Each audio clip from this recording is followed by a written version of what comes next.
Sound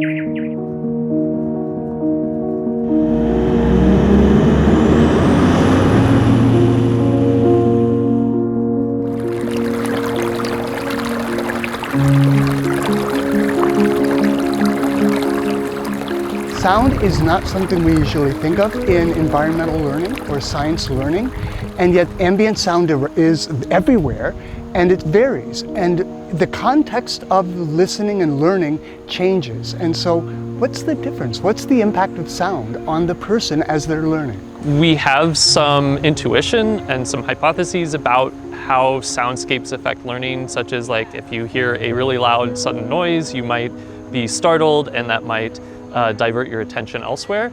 And then maybe if there's like a constant white noise in the background, we might not be attuned to it, but maybe if it's a particular pitch or a particular amplitude, it might cause you stress or annoyance, or it might make it difficult to concentrate. I was in Joshua Tree one winter day. I was part of a group of 20-something people all trying to listen to a park ranger, and the wind was just howling.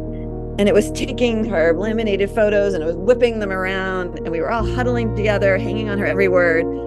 What was left from that experience? Just because we can listen doesn't necessarily mean that we hear. And certainly in that context, there's a lot to be said about the acoustic environment that we're taking for granted.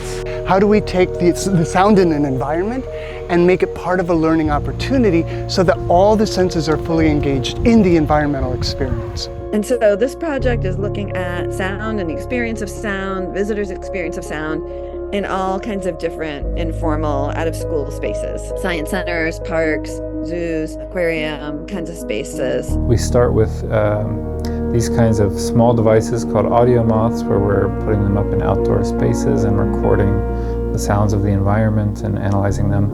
And we're using a lot of kind of directed mics to focus more specifically on focused sounds. What interests me about the Sound Travels project is to bring awareness to things that people have not listened to as closely, or be attuned with nature more. Sound Travels is really creating a nice network of educators in different contexts, different kinds of informal science learning settings, which means we'll get better understanding across all the types of institutions, not just one or two.